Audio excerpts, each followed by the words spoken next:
الله أكبر الله أكبر الله أكبر الله.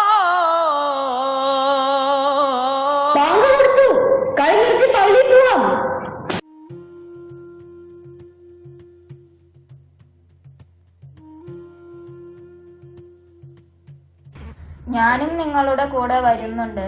എനിക്ക് പള്ളി ഒന്ന് കാണണം. അതിനെന്താ, അള്ളാഹുവിന്റെ ഭവനമല്ലേ.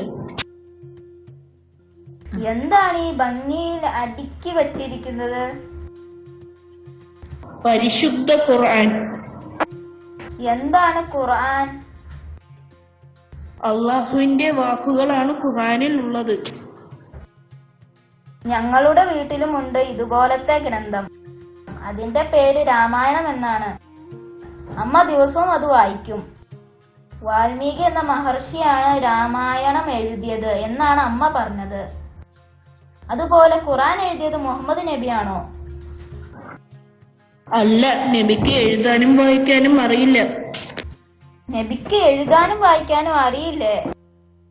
പിന്നെ എങ്ങനെയാണ് നബി ഇത്രയും വലിയ ആളായി മാറിയത്?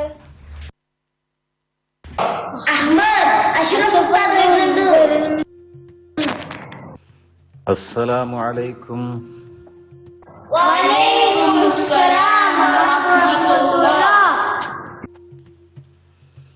എന്താണ് പതിവില്ലാതെ സിദ്ധാർത്ഥനെയും കൂട്ടി ഇവിടെ? ഉസ്താദെ, സിദ്ധാർത്ഥിന് പള്ളി കാണണമെന്ന് പറഞ്ഞപ്പോൾ കൊണ്ടുവന്നതാണ്. മിടുക്കൻ. കണ്ടോ? ഉസ്താദെ, സിദ്ധാർത്ഥിന് ഖുർആനെ കുറിച്ച് ചില സംശയങ്ങളുണ്ട്. അതിനെന്താ പ്രശ്നം? എല്ലാവരും ഇവിടെ ഇരിക്കും. അത് നമുക്ക് മനസ്സിലാക്കി കൊടുക്കണം.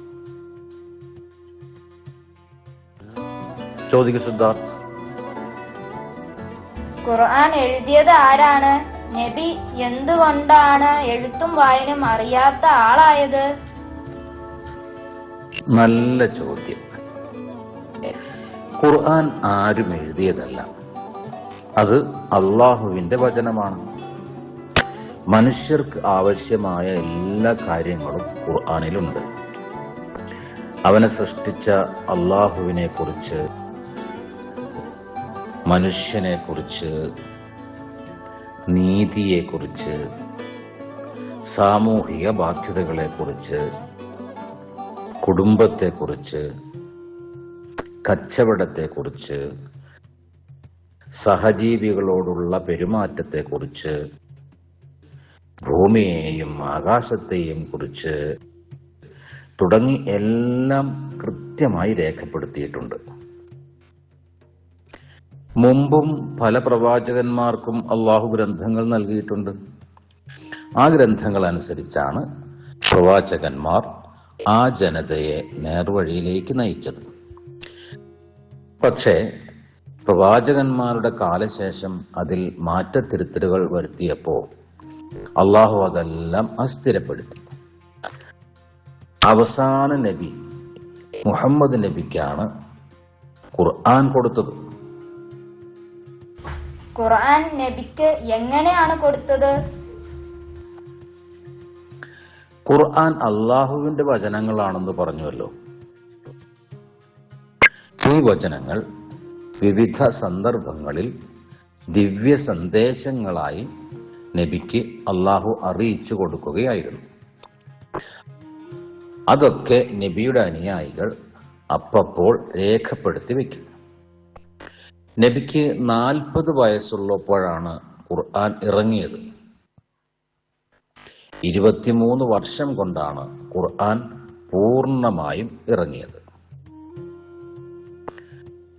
അതെന്താ ഈ വേദഗ്രന്ഥം ഒന്നായിട്ട് കൊടുക്കാതിരുന്നത്? സിദ്ധാർത്ഥ മിടുക്കനാണല്ലോ. ഞാൻ പറഞ്ഞുവല്ലോ, ജനങ്ങൾക്ക് ജീവിക്കാൻ ആവശ്യമായ എല്ലാ മാർഗനിർദ്ദേശങ്ങളും അടങ്ങിയതാണല്ലോ ഖുർആൻ എന്ന്. അത് ആവശ്യാനുസരണം വ്യത്യസ്ത സന്ദർഭങ്ങളിലായിട്ടാണ് അവതരിച്ചത്. അങ്ങനെ ഘട്ടം ഘട്ടമായി മാറ്റങ്ങൾ ഉണ്ടാക്കിയെടുക്കുക എന്നതായിരുന്നു ലക്ഷ്യം.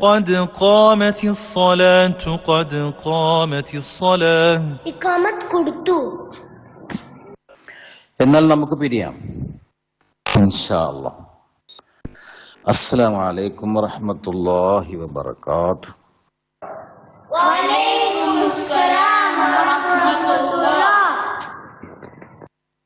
اقرأ باسم ربك الذي خلق خلق الإنسان من علق اقرأ وربك الأكرم الذي علم بالقلم علم الإنسان ما لم يعلم